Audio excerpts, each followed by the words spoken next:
Good afternoon, Mr. Warren Holder. How are you doing today? I'm very good. And you're the one that's running for, Commissioner for Henry County District 1. And I want you to tell me a little bit about yourself, and just take a couple of minutes and tell me a little bit what we should know about you, what we should be interested in. Okay, of course I am Warren Holder. I currently hold the position of District 1 Commissioner. My political career actually started right here where we're shooting this tape, this video, here at Locust Grove. I was first elected here in 1971 and stayed in that position for 17 years. I moved out of the city, so therefore I gave the seat up. Later was elected to the Henry County Board of Education, and then in 1996 was elected for the first time as the District 1 Commissioner, which I hold that seat until today. Okay, let me ask you a few questions that are kind of probing questions for me, and I know some people have asked me questions. First thing I want to ask you, your accomplishments in the last years as a commissioner. Could you give us kind of a brief summary without taking a lot of time of yours? Well, over the 16 years, I would like to think we've made significant accomplishments, but some that stand out and some that people might not be familiar with was very important to me. One was the determination of the Butts County, Henry County line, which occurred back in, I believe, like 2002. There was a public safety issue there because Henry County said it wasn't in Henry County, Butts County said it wasn't in Butts County, so the Secretary of State basically decided that with cooperation from Henry and Butts County. And we had a meeting, I won't ever forget it, on September the 11th, 2001,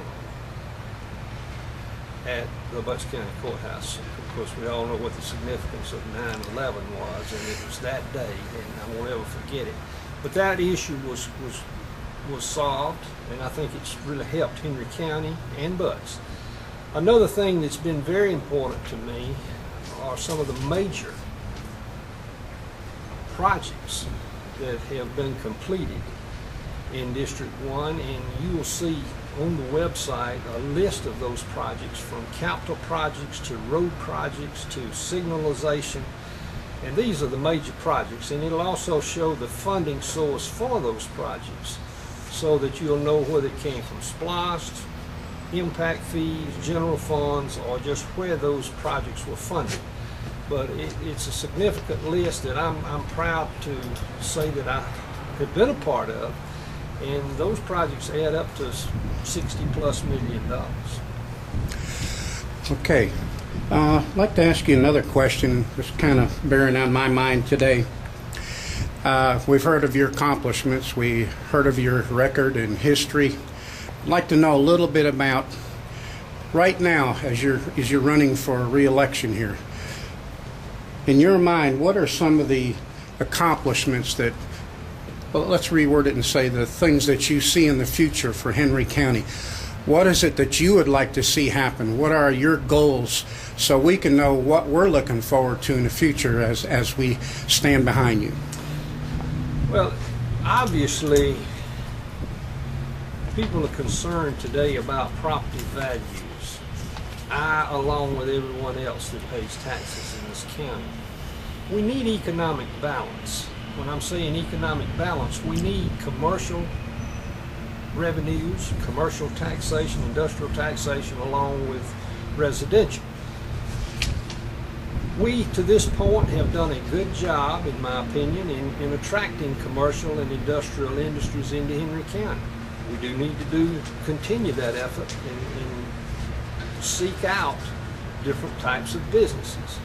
At the same time, I think that Henry County has to become a more business-friendly county, and that would be one of my goals that I hope to achieve.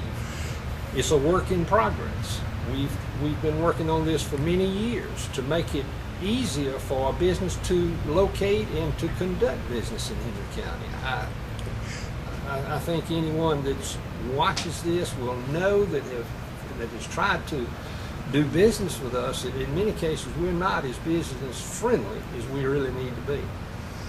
I want to ask you a question that came up at a meeting here, probably throwing this at you, and I didn't talk to you very much about it at all. Talking about bringing cable, the fast express cable, I guess they call it, the quick cable into Henry County, and where a lot of the businesses, the bigger businesses, will be more than happy to move into this county because, you know, we're more expeditious and updated than a lot of other counties. Can you tell us any feelings that you have about attracting other businesses? I know we've attracted several of them, from what I understand, into Henry County. What is your goal to attract? You know, who would you like to see brought into this county, that we can draw off of? Let's go back to the original question when you said about bringing cable in, and what I'm assuming you're referring to is fiber. Yeah. The controversy that has existed around fiber is it going to be a private industry or is it going to be a government-owned entity? Yeah. Now, the position that I take on that one, and I think I will have made it very clear, is that if the private sector needs to be offered the opportunity every step of the way. If all fails, then we look at an option of the government being the provider of the fiber.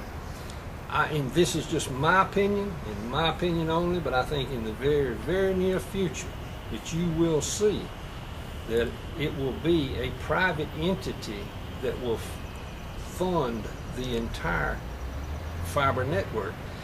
Second part of your question, absolutely it's imperative that we have it, not just for the county's sake, being the county meaning the school system, the water authority, the hospital, all of the government entities that rely on fiber, not just them, but also the private sector as well.